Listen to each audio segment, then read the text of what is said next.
kuatkan hati. Negeri ini memanggilmu kawan, belajar bergerak berbagi untuk negeri. Bismillahirrahmanirrahim. Assalamualaikum warahmatullahi wabarakatuh. Waalaikumsalam warahmatullahi wabarakatuh. Selamat siang ibu-ibu guru SD 3 Permatan yang hebat-hebat. Selamat siang. Semoga di siang ini ibu-ibu tetap semangat dalam penampilan diseminasi budaya positif. Saya Vivian Dani, CGP Angkatan 10 Kabupaten Sijunjung. Utama sekali marilah kita panjatkan puji syukur kehadirat Allah Subhanahu wa taala yang mana pada siang ini masih diberi kesempatan untuk berkumpul di ruangan kita pada siang ini.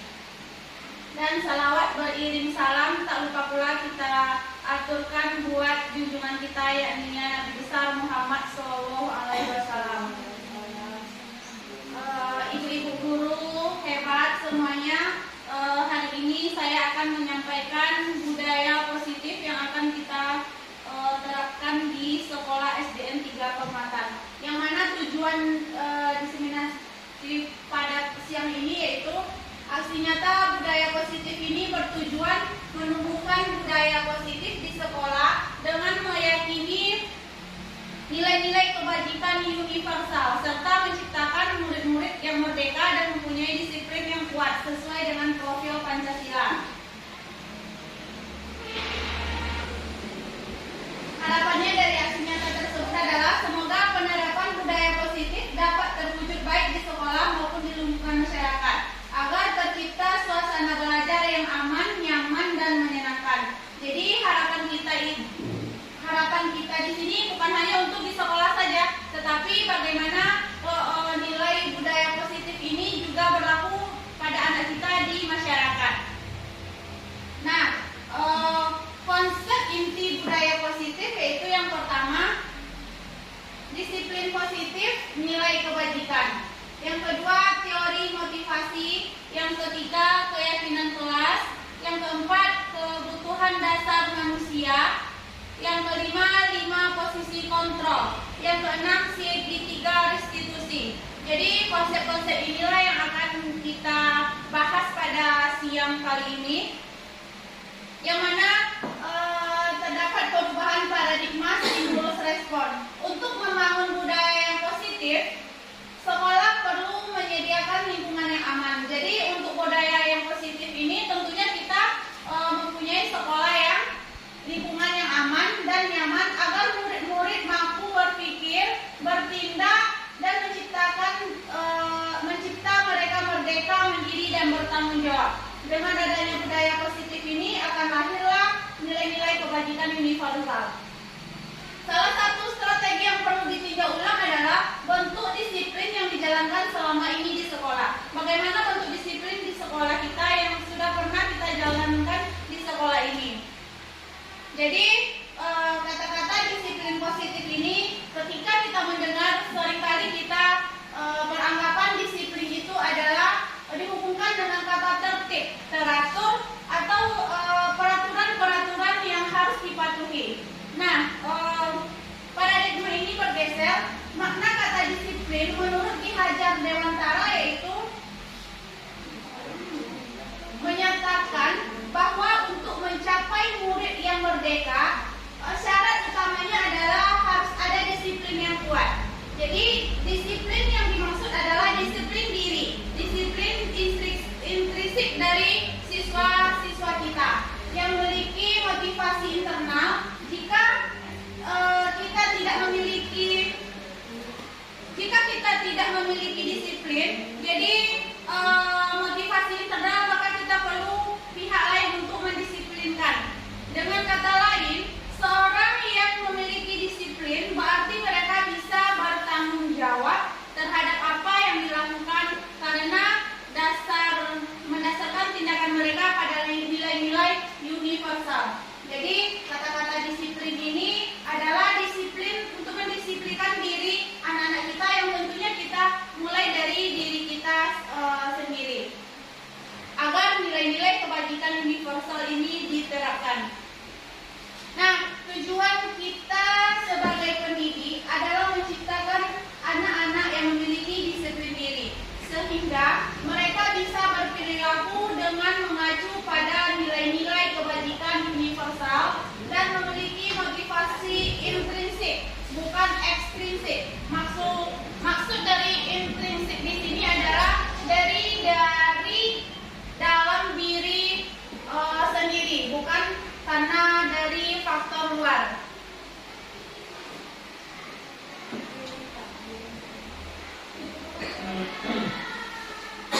Dan mari ibu-ibu kita lihat nilai-nilai kebajikan yang akan bisa timbul dari disiplin positif ini. Ki Hajar Dewantara mengartikan disiplin sebagai bentuk kontrol diri, yaitu belajar untuk mengontrol diri agar dapat mencapai suatu tujuan yang mulia. Jadi pada intinya kita yang mengontrol diri kita sendiri, bukan orang lain. Tujuan mulia di sini mengacu pada nilai-nilai atau prinsip-prinsip mulia yang dianut oleh seseorang. Nilai-nilai kebajikan adalah sifat-sifat positif manusia yang merupakan tujuan mulia yang ingin dicapai setiap individu. Nah, jadi nilai-nilai kebajikan ini ada beberapa banyak, yang contohnya saja kalau di sekolah itu ada nilai kebajikan. Kira-kira nilai-nilai kebajikan yang ada di sekolah yang bisa kita terapkan itu dari disiplin positif, bisa ibu tuangkan di sini. Apa saja nilai-nilai kebajikan yang bisa dimunculkan dari diri anak-anak kita.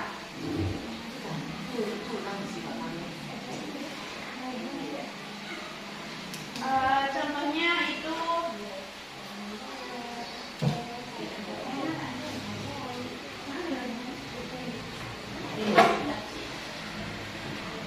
boleh kita satu guru aja satu nilai kebajikan.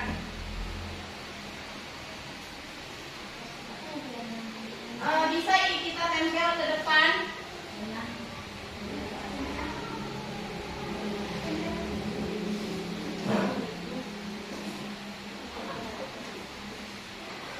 Di sini nilai-nilai kebajikan.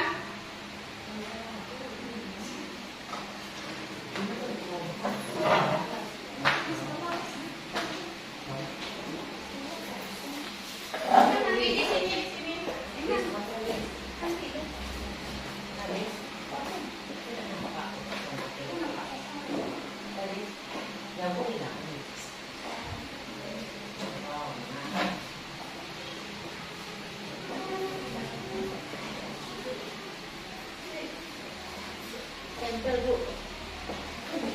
Tempel Bu Siska.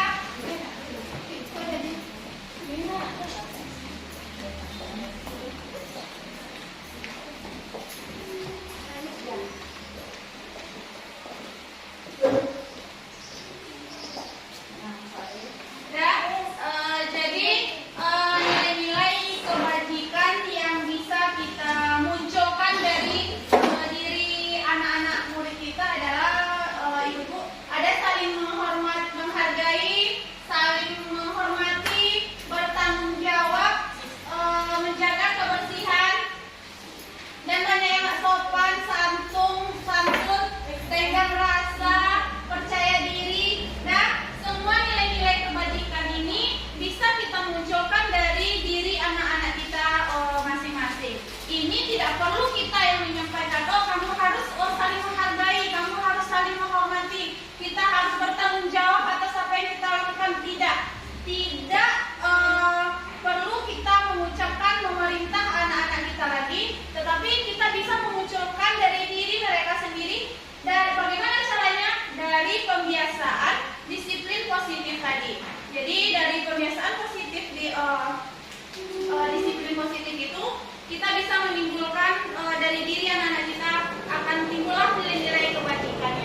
hanya mau menghindari hukuman. Contoh saja anak-anak kita contohkan kepada siswa.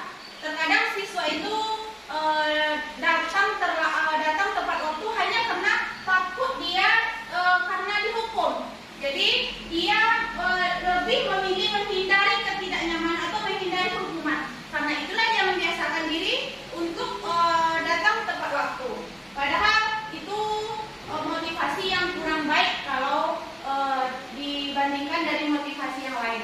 Yang kedua, karena ingin mendapatkan imbalan atau penghargaan. Jadi anak-anak kita, murid-murid kita, dia karena ingin mendapatkan penghargaan, dia akan melakukan kegiatan-kegiatan atau perilaku-perilaku yang positif. Jadi kalau anak-anak kita hanya karena untuk menghindari hukuman atau hanya karena ingin mendapatkan penghargaan dari guru, dia melakukan kebajikan, itu hanya berlaku sampai di mana imbalan itu. Jadi ini hanya untuk jangka pendek saja.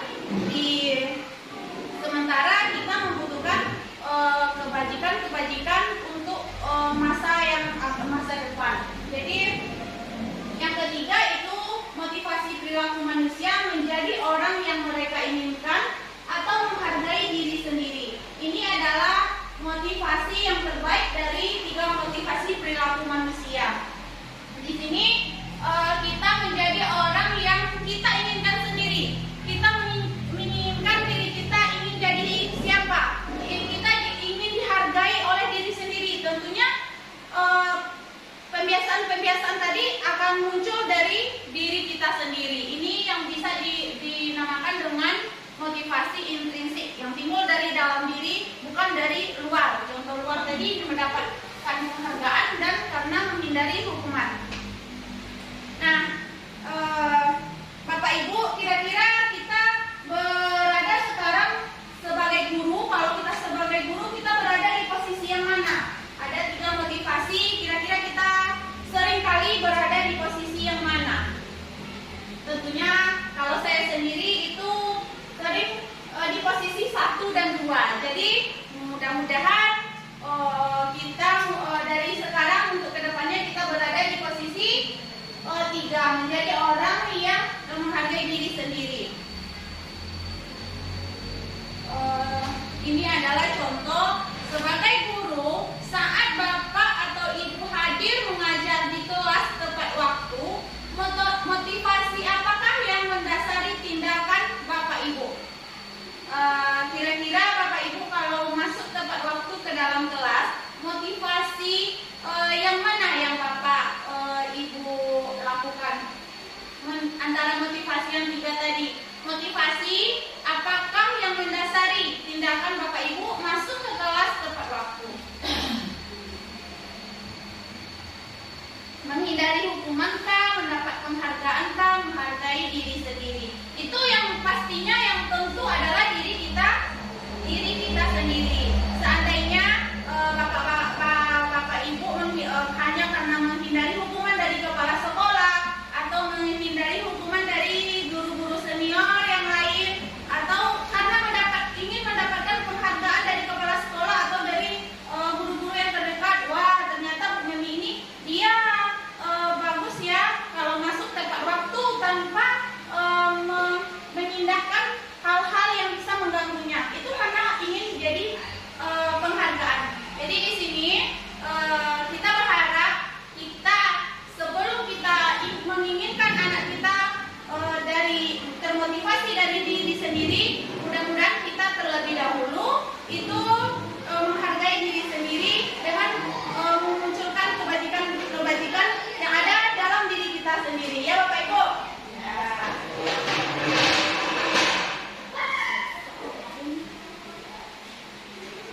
Nah, di sini hukuman dan penghargaan dalam menjalankan peraturan. Bila ada pelanggaran, tentunya suatu harus terjadi.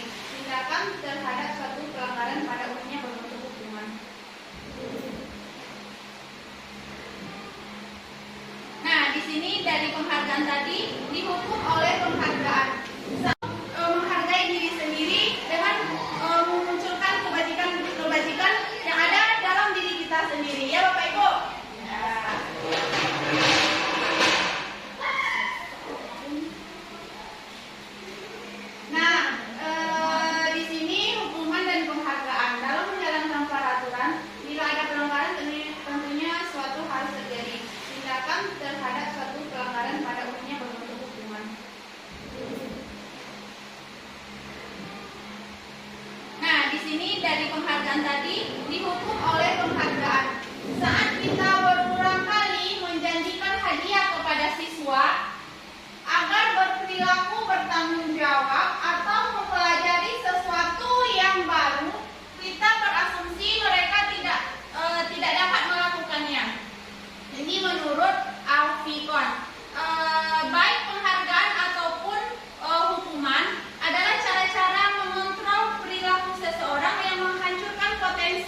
karena ada penghargaan, karena takut karena hukuman. Dan ini yang akan kita jadikan kebiasaan untuk murid-murid kita. Yang berikutnya itu adalah keyakinan kelas.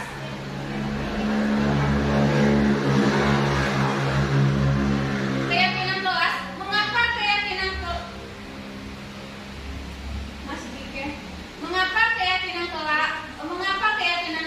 Mengapa tidak peraturan kelas saja? Kita masuk yang ketiga, yaitu tentang keyakinan kelas. Mengapa sih harus keyakinan kelas? Kenapa tidak peraturan kelas saja? Mengapa kita memiliki peraturan tentang penggunaan H? Nah, ini ada contoh, Bapak Ibu, di depan ada contoh mengapa kita memiliki peraturan tentang penggunaan helm pada saat mengendarai kendaraan roda 2 atau motor. Kira-kira di dalam peraturan tentang penggunaan helm ini nilai apa yang terdapat? Untuk diri kita sendiri, kira nilai-nilai kebajikan apa sih? Kenapa kita memiliki peraturan tersebut? Ini kira-kira untuk diri kita atau untuk orang lain, Ibu? Ya, jadi untuk diri kita nilai apa yang terdapat pada penggunaan helm? Tentunya adalah keselamatan, Pak. Ya, benar kata Ibu Ike, adalah nilai keselamatan. Kenapa nilai keselamatan terdapat nilai keselamatan? Karena itu untuk menyelamatkan diri kita. Nah, dengan nilai keselamatan ini ada juga nilai yang lain terdapat. Ada tanggung jawab. Kenapa tanggung jawab? Kita bertanggung jawab atas keselamatan diri kita. Jadi di sini juga terdapat nilai kebajikan. Nah, nilai-nilai keselamatan atau kesehatan inilah yang kita sebut sebagai suatu keyakinan. Kita yakin bahwa keselamatan itu penting untuk kita. Nah, nilai-nilai kebajikan universal yang disepakati secara tersirat dan tersurat lepas dari latar belakang suku, negara, bahasa maupun agama. Jadi Bapak Ibu, apapun sukunya, dimanapun negaranya, apapun bahasanya dan agamanya, tentu dia akan yakin bahwa nilai keselamatan itu penting untuk diri dia. Itu tidak perlu memandang antara suku, negara, dan bahasa. Nah, kita masuk kepada keyakinan kelas. Tentunya kita sebagai guru tidak luput dari keyakinan kelas atau peraturan kelas, atau Bapak Ibu sudah pernah melakukan perjanjian dengan siswa. Benar begitu Bapak Ibu? Ya. Mungkin Bapak Ibu sudah melakukan beberapa keyakinan kelas di kelasnya masing-masing. Jadi keyakinan kelas ini bersifat lebih ke abstrak daripada peraturan yang lebih rinci dan konkret. Yang kedua, keyakinan kelas berupa pernyataan universal. Yang berikutnya, pernyataan keyakinan kelas senantiasa dibuat dalam bentuk positif. Maksud positif di sini tentunya kita mengarahkan ke arah yang lebih baik. Contohnya kita membuat peraturan tidak boleh membuang sampah. Kata-kata tidak itu sudah menunjukkan negatif. Jadi kita bisa mengubahnya dengan buanglah sampah pada tempatnya. Buanglah sampah pada tempatnya, itulah yang disebut dengan dalam bentuk positif. Kira-kira seperti itu. Keyakinan kelas sebenarnya tidak terlalu banyak. Jadi kita di kelas tidak usah terlalu banyak keyakinan kelas sampai penuh satu dinding. Jadi karena banyak tidak jadi tertanamkan oleh anak-anak didik kita, sehingga mudah diingat dan juga mudah diingat oleh siswa kita. Keyakinan kelas sebaiknya sesuatu yang dapat diterapkan di lingkungan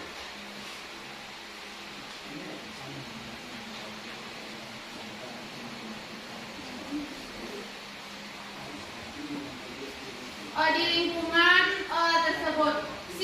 Semua warga hendaknya berkontribusi dalam pembuatan keyakinan kelas dan mencurahkan pendapat masing-masing. Berkontribusi di sini kita mengharapkan murid-murid kita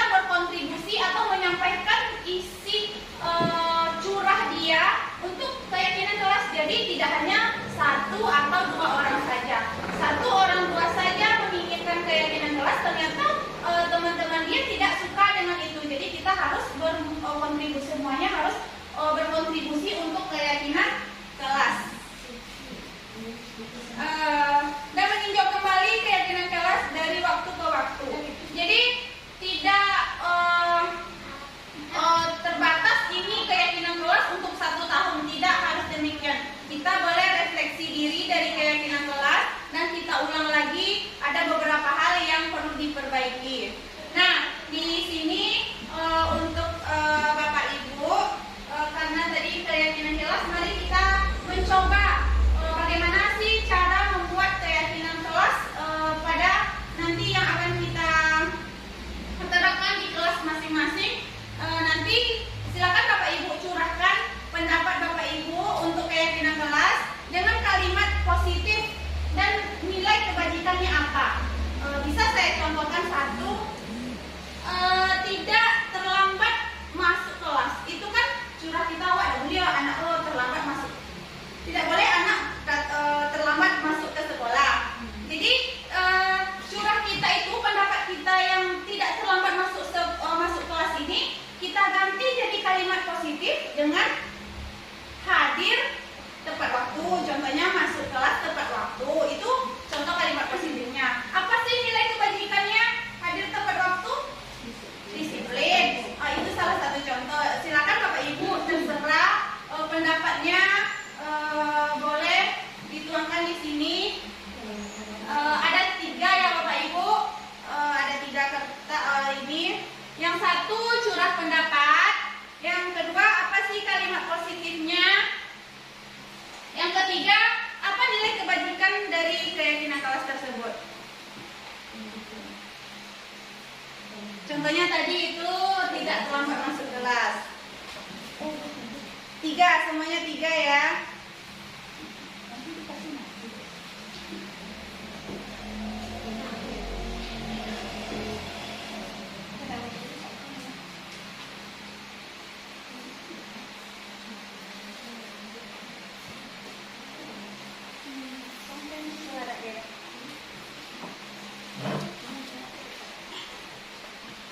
Bapak Ibu yang lupa membawa pena, boleh kalau ada temannya yang ingin meminjamkan.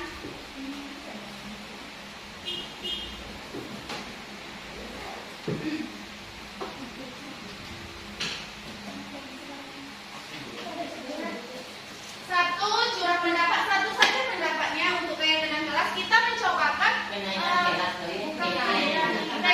kelas. Kita praktekkan di kelas masing-masing. Bagaimana sih cara membuat keyakinan kelas? Jadi kita coba-coba saja dulu Ibu, Bapak Ibu. Kita curah pendapat satu.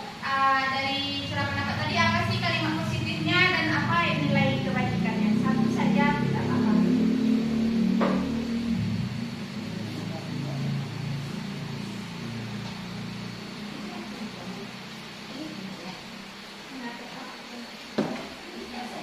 Curah pendapat itu apa keyakinan kelas? Contohnya itu tidak terlambat masuk kelas atau mengerjakan tugas tepat waktu atau membuang sampah tadi, saling menghargai teman, berbicara dengan sopan santun.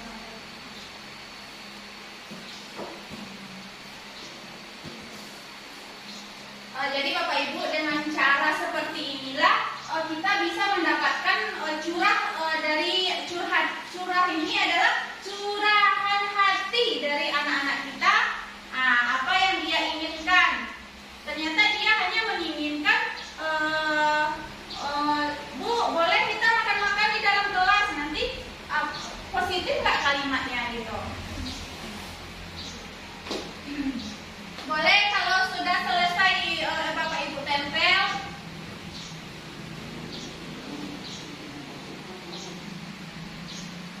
Kalimat positifnya ini kan curah pendapatnya tidak terlambat masuk kelas. Kata-kata tidak ini adalah negatif. Jadi kita ganti dengan kalau tidak terlambat itu berarti masuk tepat waktu. Jadi positif kalimatnya. Masuk tepat waktu. Itu positif.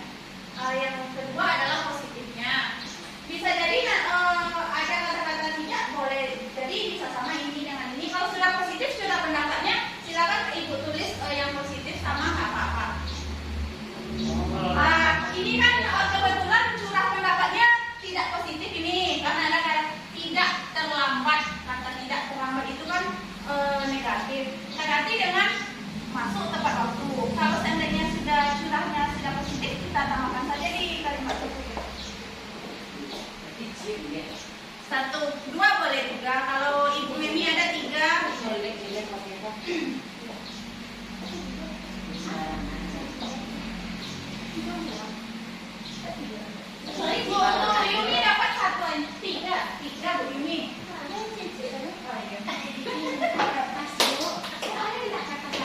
Boleh. Masih banyak Rike.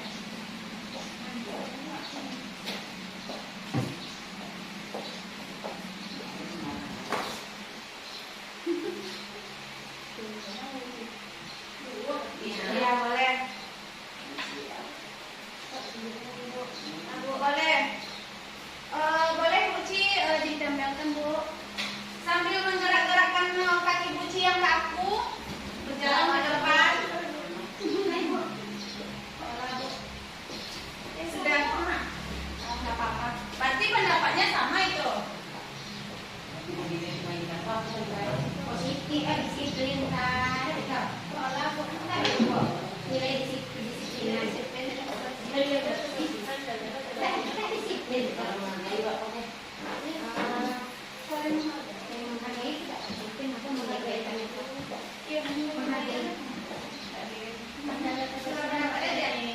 Sudah pendapatnya di atas, yang positif di bawah, yang nilai kebajikan di bawah. nilai kebajikan.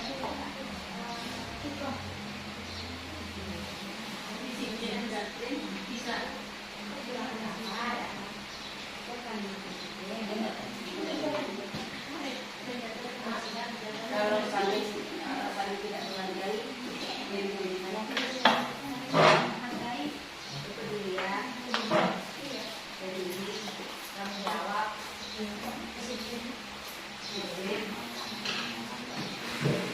Nanti pas di kelas kita bisa pandu anak-anak kita nilainya.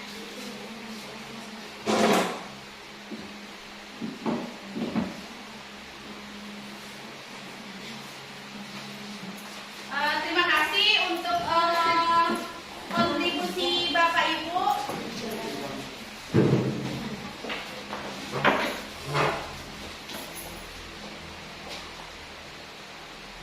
Nah, dari sini kita bisa ini adalah salah satu contoh curah pendapat. Jadi nanti kalau kita diterapkan di kelas kita bisa mencurahkan isi hati anak-anak apa saja sih keyakinan kelas yang harus kita tuangkan di kelas kita. Ini adalah curah pendapatnya. Dengan curah pendapat apa sih kalimat positifnya? Contohnya di sini tidak membuang sampah di kelas. Berarti kata tidak ini kan negatif. Kita jadikan positif. Yang mana tadi? Membuang sampah pada tempatnya. Apa sih nilai kebajikannya? Ada nilai peduli, tanggung jawab, menghargai. Seandainya ini saya ambil satu contoh. Seandainya ini adalah curah hati dari anak-anak kita, dia yang membuat, bukan dari kita. Berarti dia akan melakukan apa yang sudah dia buat. Nah, kenapa dia mau melakukan? Karena dia tahu apa-apa saja nilai kebajikan yang ada di dalam membuang sampah pada tempatnya. Dengan sambil pembiasaan dan evaluasi kita juga, refleksi dari kita juga, nanti akan terbiasa. Mereka juga kita dapatkan itu adalah kebutuhan kita. Di sini adalah ada beberapa kebutuhan manusia. Yang pertama adalah bertahan hidup. Jadi Bapak Ibu, kita sebagai guru, kita penting untuk mengetahui anak-anak kita. Bertahan hidup maksud di sini adalah contohnya kita di dalam belajar anak-anak itu hanya lemas, malas. Kita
yang ketiga adalah penguasaan. Penguasaan di sini bukan dia berkuasa, tetapi dia bisa menguasai suatu suatu kelakuan atau pembelajaran yang dia kuasai dan mendapatkan itu diakui. Itu adalah penguasaan. Dan kebebasan, dia bebas untuk mengeluarkan, menyampaikan, memperlihatkan bakatnya, memperlihatkan segala sesuatu yang ada potensi dia. Kita tidak kalau dapat kita tidak menahan segala sesuatu potensi yang ada pada anak. Ternyata dia suka menyanyi, suaranya aja masih sumbang, masa kamu nyanyi? Jangan sampai ada kata-kata seperti itu. Nah, kesenangan ini yang sangat penting juga. Anak-anak kita ini di dalam belajar butuh kesenangan. Jadi kita sebagai guru hendaknya memberikan pembelajaran itu yang menyenangkan. Lanjut. Nah, ini di sini tadi ia lapar, orang tuanya tidak membawakan bekal makan siang. Ini adalah merasa bersenang-senang dengan temannya. Ini sudah ya. Kita masuk ke 5 posisi kontrol. Jadi Bapak Ibu, sebelum masuk ke 5 posisi kontrol, mari kita sejenak menghilangkan stres mendengarkan suara saya. Mari kita dengarkan ini terlebih dahulu.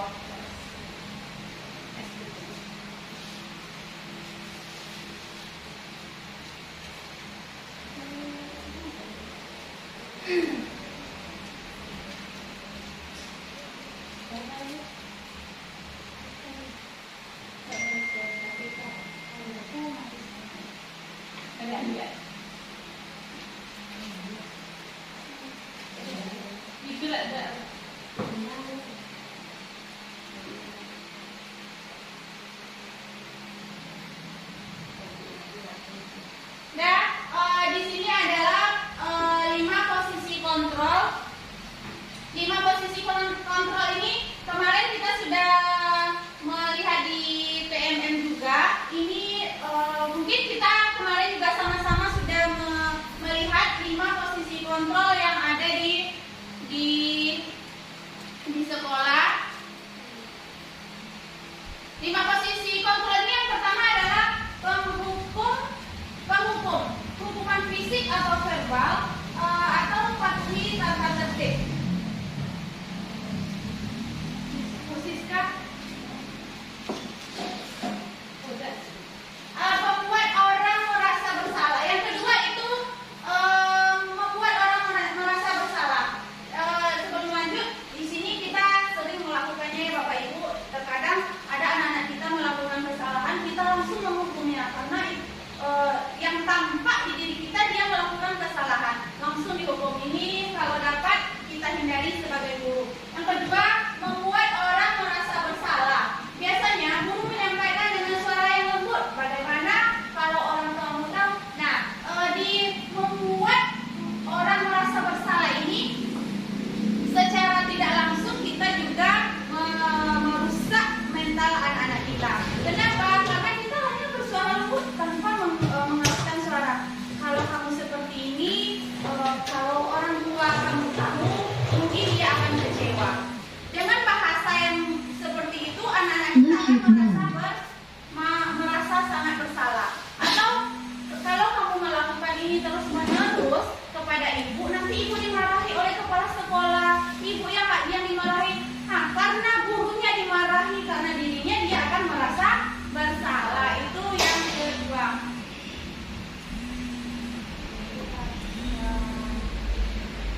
Lanjut ya Bapak Ibu. Yang ketiga ini ada posisi teman.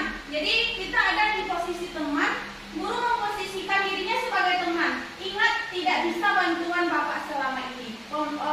Maksud teman di sini, di saat anak murid kita melakukan kesalahan, tentunya dia kalau tidak tadi dia tidak dihukum, dia tidak merasa disalahkan atau merasa bersalah, tapi kita ajak berbicara sebagai teman.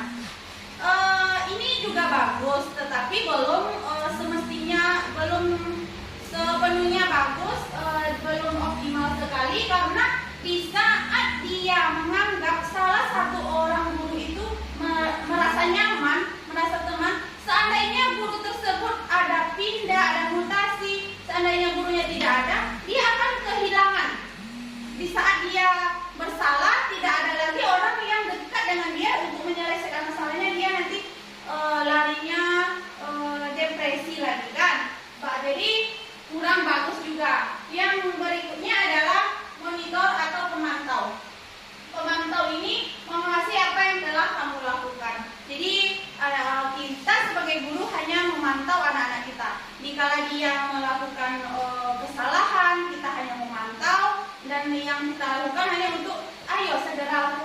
pekerjaanmu. Jangan seperti itu, lanjut lakukan pekerjaan tanpa menghiraukan masalah atau kesalahan yang dia perbuat.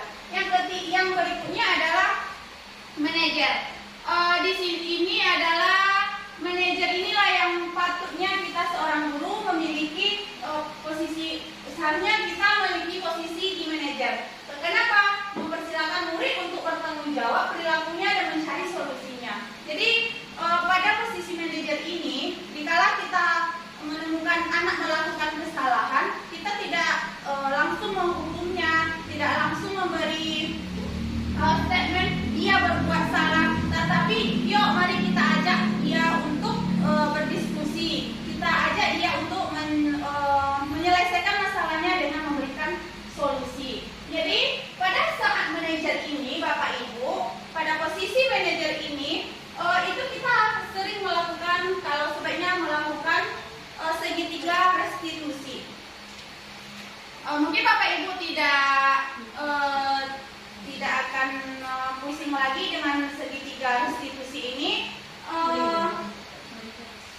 Penyelesaian restitusi adalah proses menciptakan kondisi bagi murid untuk memperbaiki kesalahan.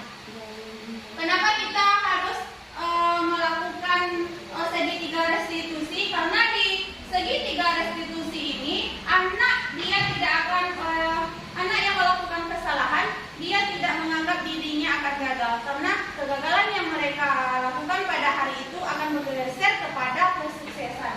Jadi yang pertama yang akan kita lakukan adalah menstabilkan identitas. Jadi kalau bisa video tadi,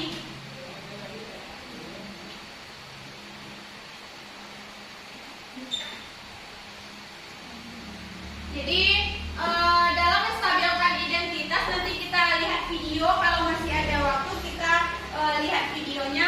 Untuk menstabilkan identitas Bapak Ibu, saya contohkan satu, contohnya adalah kita dengan memberikan pernyataan atau pernyataan kepada anak-anak.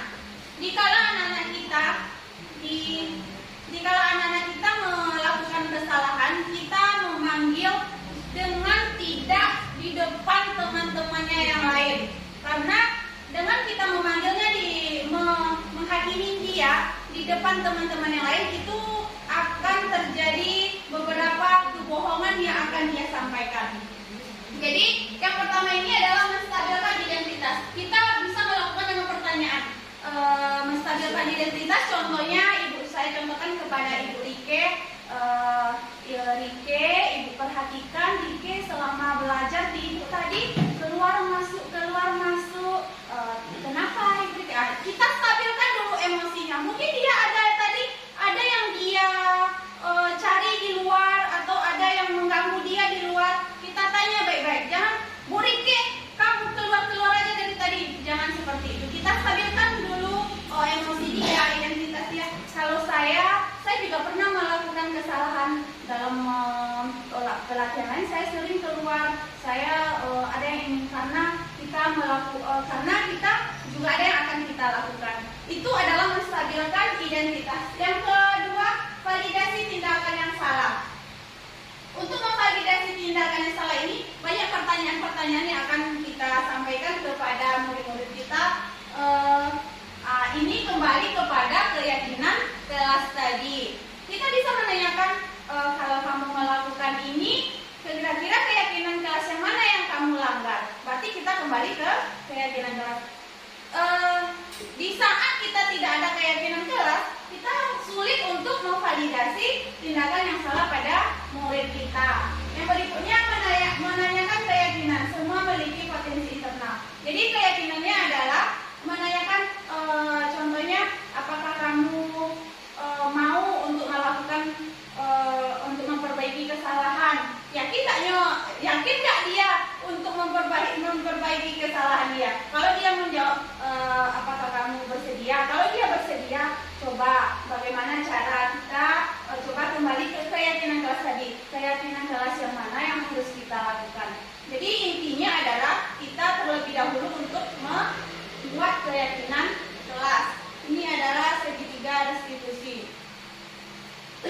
kira-kira seperti ini.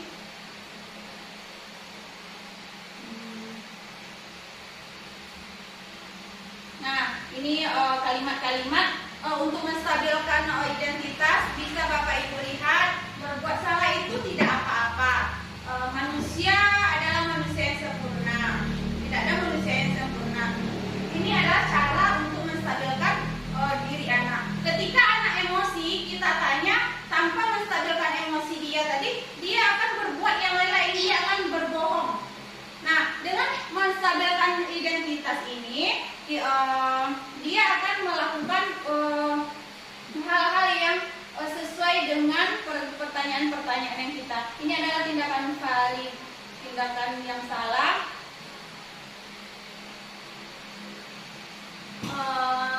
Kira-kira seperti itu.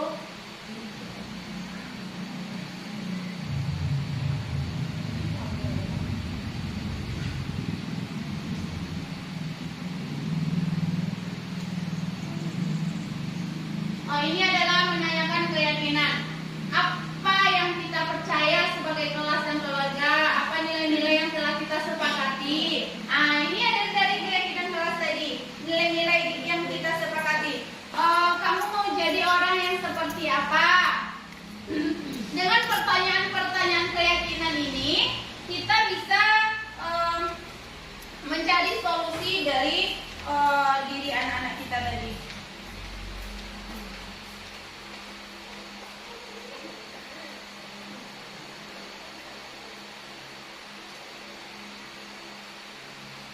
Tunggu sebentar ya Bapak Ibu.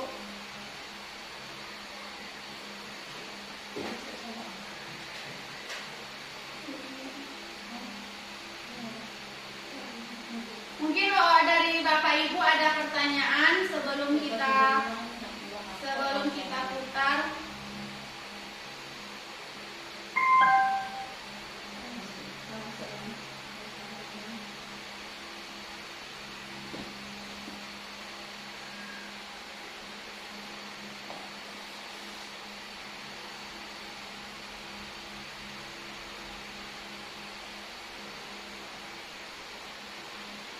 Ini adalah tayangan contoh-contoh 5 posisi kontrol yang ada di sekolah yang bisa kita.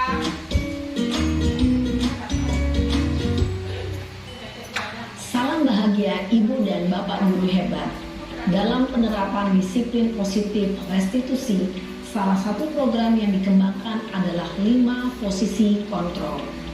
5 posisi kontrol dalam restitusi adalah proses perjalanan seorang pendidik agar dapat mengenali dirinya. Pada video kali ini, kita akan membahas tentang 5 posisi kontrol yang dikembangkan oleh Diane Gosson dan contoh penerapannya.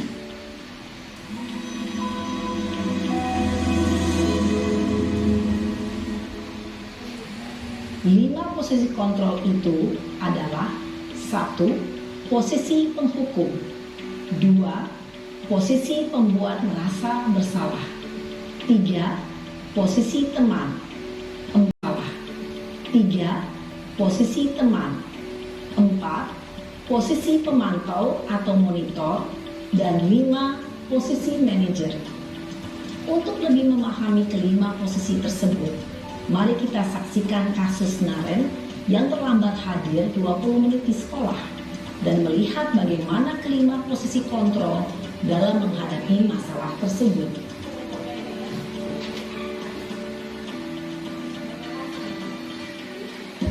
Ini salah satu contoh posisi guru sebagai posisi penghukum. Naren, sini kamu. Selamat pagi, Bu. Selalu terlambat. Kamu deh, pasti terlambat. Maaf, Bu. Saya Apa? Apa coba? Alasan kamu apa lagi? Kapan sih kamu tidak terlambat? Malas sekali ya kamu jadi anak. saya Dasar pemalas. Gak kapok-kapok sih kamu. Sudah berapa kali terlambat? Sana, kamu keliling lapangan basket 2 kali. kenapa saya harus keliling lapangan basket, Bu? Kenapa? Kamu melawan ibu? Berani-beraninya jawab. Sudah terlambat, masih berani jawab pula. Sekarang, keliling lapangan basket 5 kali sekalian. Biar kapok. Cepat. Pergi sana ke lapangan basket. Posisi penghukum biasanya berbicara dengan nada tinggi, menghardik guru berada pada posisi penghukum. Ini pada posisi kedua yaitu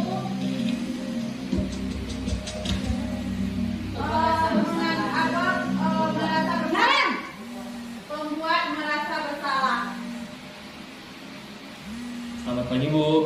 Naren.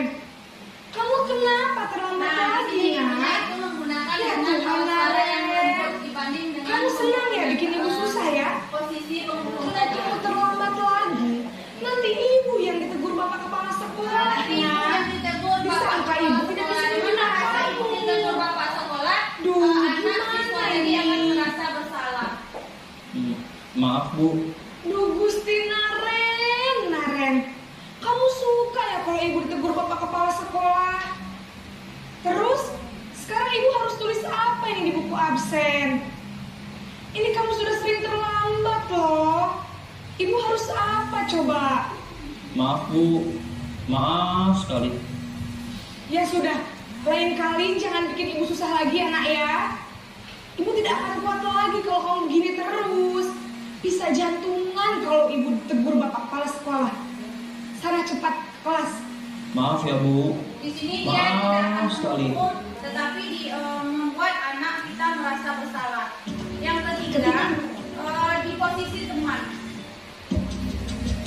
Ini adalah posisi yang ketiga, yaitu posisi kita sebagai teman. Naren,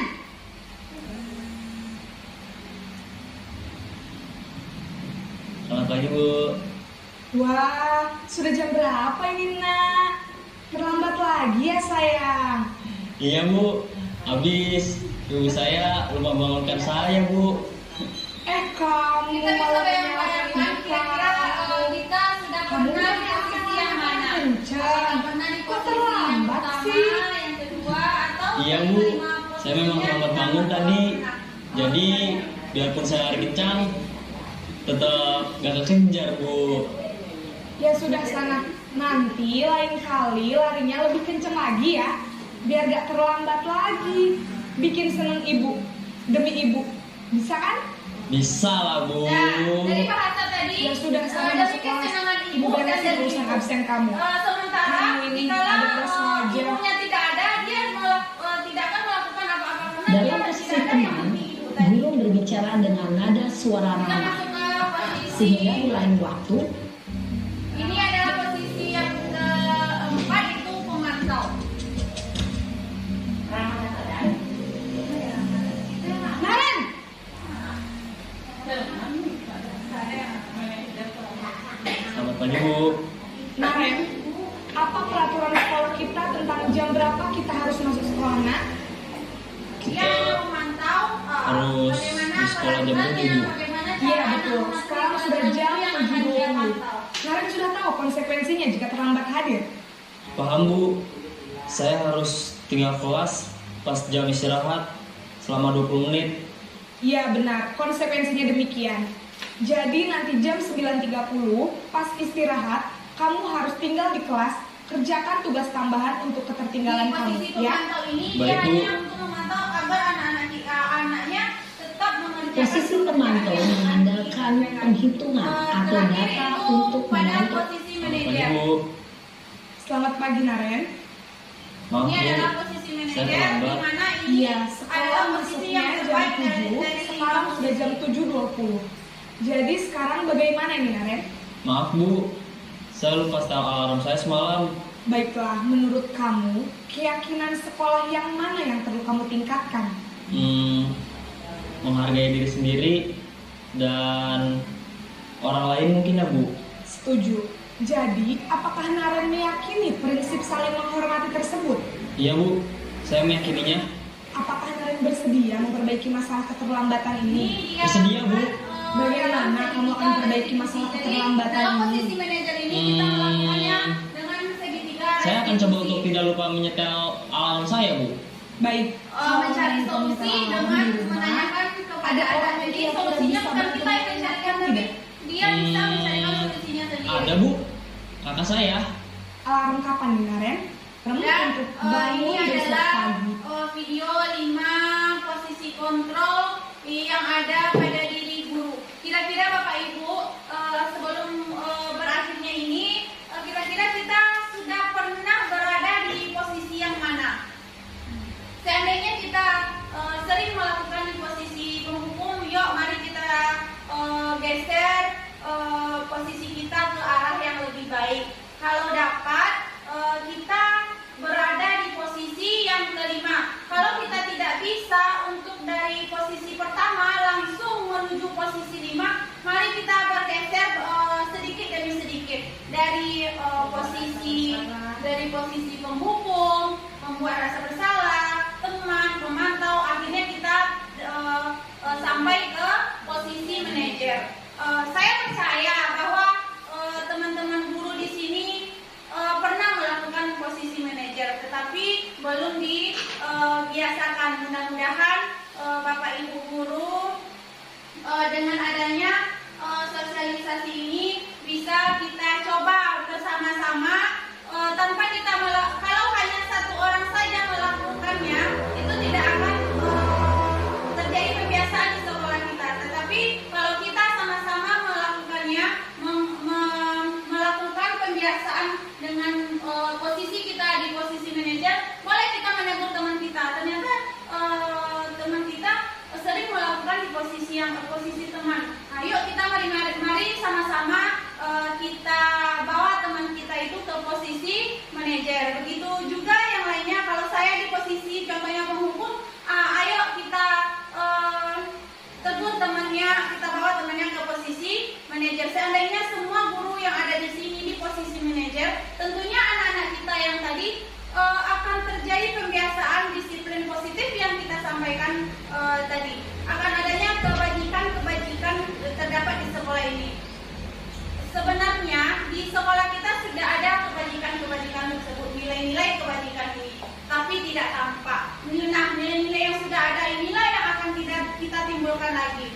Pasti ada nilai-nilai kebajikan. Nilai-nilai itu yang sudah mulai menghilang akan kita munculkan lagi dengan cara kita berpola-pola ini. Mungkin demikian, terima kasih. Sebelumnya kita refreshing terlebih dahulu. Silakan teman-teman guru untuk berdiri. Kita briefing sebentar. Boleh request nyanyinya apa? Mungkin ini saya Bu Memi, Bu Mem.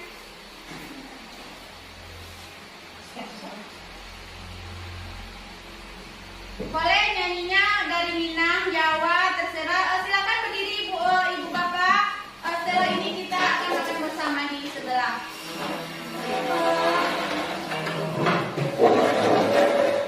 Diseminasi data. Manukia ada. Iya manukia.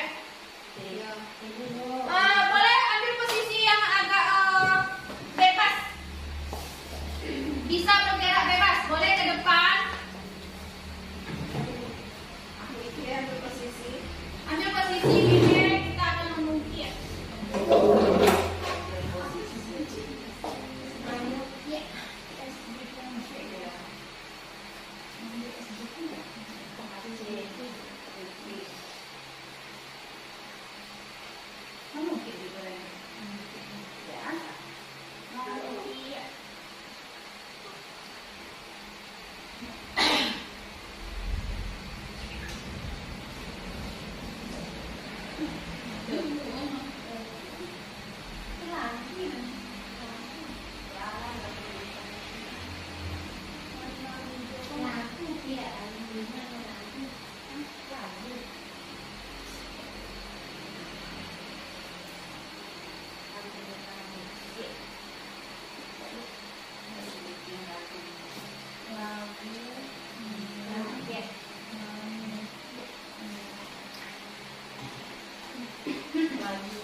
Marina dulu bosnya.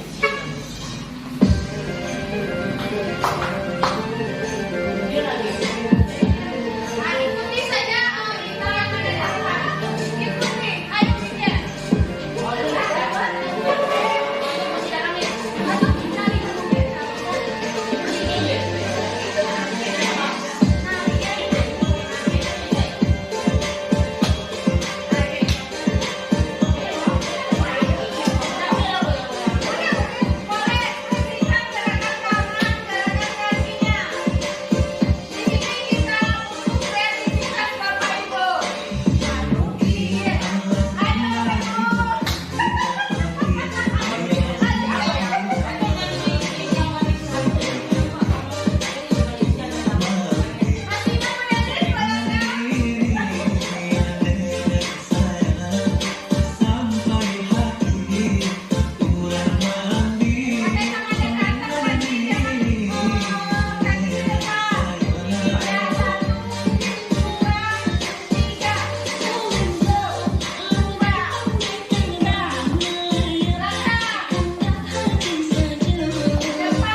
Baiklah, terima kasih saya ucapkan kepada ibu yang sudah bersedia meluangkan waktunya sampai jam sekarang.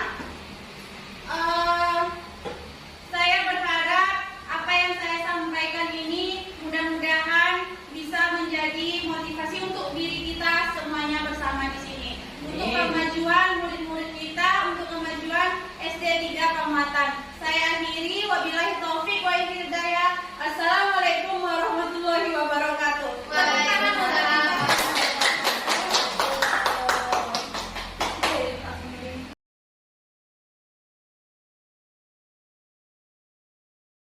Assalamualaikum Bu. Ya, waalaikumsalam Iskan. Masuk Iskan. Iskan kelas 5. Iya. Oh, Ibu perhatikan sudah 2 minggu ini Iskan tidak menggunakan seragam olahraga di jam pelajaran olahraga ya. Iya Bu. Coba Iskan ceritakan apa yang membuat Iskan tidak menggunakan seragam sesuai jadwal. Iya Bu. Kemarin saya terburu-buru berangkat sekolah. Buru-buru berangkat sekolah begitu. Ibu yakin anak-anak ibu ini mempunyai kelebihan dan kekurangan. Jadi usahakan ya kamu jangan terburu-buru lagi ke sekolah supaya tidak lupa pakaian olahraganya. Iskan sudah bagus, sudah mengakui kesalahannya. Setiap manusia ini pernah mengakui kesalahan. Iya Bu, saya minta maaf. Ya, kenapa sih sampai 2 kali Iskan tidak menggunakan seragam olahraga? Karena saya lupa Bu. Kemarin saya terburu-buru ke sekolah karena bangunnya kesiangan. Bangunnya kesiangan. Tindakan seperti itu bagus atau tidak? Salah atau benar? Salah Bu. Salah. Jadi menurut Iskan kesepakatan kelas kita yang bagaimana yang Iskan langgar? Tidak memakai baju olahraga pada jadwal pelajarannya. Tidak memakai pakaian olahraga. Menurut Iskan, menggunakan pakaian seragam olahraga ini besar tidak manfaatnya untuk kita? Iya.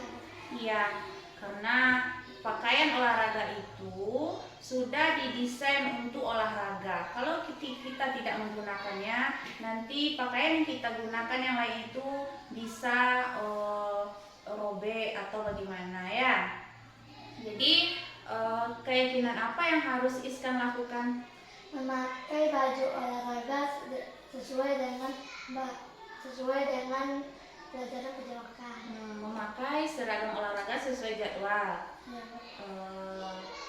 Baiklah. Jadi Iskan bersedia tidak memperbaiki kesalahan ini? Bersedia, Bu. Kalau Iskan bersedia memperbaiki kesalahan ini, apa yang akan Iskan lakukan untuk memperbaiki kesalahan? Bangun lebih awal, Bu. Dan setelah bangun lebih itu awal. mempersiapkan bajunya malam-malam supaya tidak lupa pada pagi harinya. Setelah itu mengingatkan kepada orang tua dan doa bersedekah. Dan setelah itu mengingatnya. Bagus sekali ya. Ternyata Iskan tahu bagaimana supaya kita tidak terburu-buru lagi ke sekolah dengan cara tidurnya lebih awal. Yang pertama tidur lebih awal. Yang kedua tadi memasukkan Baju olahraga pada malam hari. memasukkan baju olahraga di malam harinya agar tidak lupa lagi. Bagus sekali ya. Ibu sangat senang sekali anak-anak ibu mau mengakui kesalahannya dan mau memperbaiki kesalahannya. Jadi untuk kedepannya Iskan tetap memperbaiki hal-hal yang kita anggap itu salah ya. Ya baiklah, silakan ke silakan. Ya, terima kasih, Bu. Assalamualaikum, Bu. Assalamualaikum warahmatullahi wabarakatuh. Perkenalkan, nama saya Muhammad Iskan. Saya kelas 5 SD dari SDN 3 Pamuatan. Saya sangat senang sekali diajak berdiskusi oleh Bu Vivi untuk memperbaiki kesalahan yang saya buat tanpa memarahi. Saya akan belajar lebih disiplin lagi ke depannya. Terima kasih. Assalamualaikum warahmatullahi wabarakatuh. Assalamualaikum, Bu. Ya, waalaikumsalam. Feli, masuk Feli.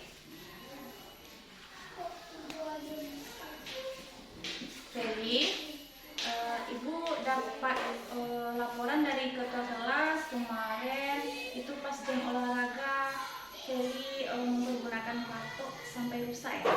Iya, Bu. Nah, coba Feli ceritakan apa yang membuat Feli membuat patok kita jadi rusak. Ya Bu, kemarin saya bersama Siva sedang bermain. Saya melempar patok ke arah Siva, Bu, sehingga patok rusak, Bu. Main lempar-lemparan ya? Iya, Bu. Nah, begitu. Ibu yakin anak-anak ibu sambil olahraga itu sangat bersemangatnya, jadi lupa kalau alat-alat olahraga itu tidak dipergunakan dengan baik, ya? Iya, Bu. Saya minta maaf. Nah, Feli, kenapa Feli tidak mempergunakan alat olahraga sesuai dengan fungsinya? Saya bermain sambil melempar-lempar patok, Bu. Tetapi nggak sengaja patoknya terjatuh keras ke lantai sehingga patoknya rusak, Bu. Nah kan, kalau kita tidak menggunakan dengan fungsinya, ini tindakan yang seperti ini salah atau benar? Salah, Bu. Saya seharusnya menggunakan alat-alat olahraga sesuai dengan fungsinya. Ya, sesuai dengan fungsinya. Jadi kalau begitu kesepakatan kelas kita yang mana yang Feli langgar? Tidak mempergunakan alat olahraga sesuai fungsinya, Bu. Tidak mempergunakan alat olahraga sesuai fungsinya. Menurut Feli, alat olahraga itu harus penting nggak kita gunakan sesuai dengan fungsinya? Penting, Bu. Penting. Jadi kesepakatan apa yang harus Feli lakukan? Menggunakan alat-alat olahraga sesuai dengan fungsinya, Bu. Ya, kita gunakan alat-alat olahraga sesuai fungsinya. Jadi Feli sudah mengakui kesalahannya, kan? Feli bersedia tidak memperbaiki kesalahannya? Bersedia, Bu. Kalau Feli bersedia, apa yang akan Feli lakukan untuk memperbaiki kesalahan ini? Saya akan memperbaiki patok yang telah rusak, Bu. Seandainya tidak bisa diperbaiki, saya akan membuat patok dari bahan kardus yang pernah Ibu ajarkan, dan saya akan mempergunakan alat olahraga sesuai dengan fungsinya. Jadi Feli masih ingat cara-cara membuat patok yang pernah diajarkan di kelas 4 kemarin? Ingat, Bu. Ingat ya. Alhamdulillah, Ibu sangat senang sekali mempunyai murid seperti Feli sudah mengakui kesalahan dan bertanggung jawab atas kesalahan tersebut. Jadi Feli, semoga dengan adanya kesalahan ini, dengan adanya perbaikan ini, itu dijadikan pembelajaran untuk kedepannya ya. Lebih berdisiplin dan bertanggung jawab lagi. Oke? Oke, Bu. Terima Baiklah. kasih, Bu. Ya.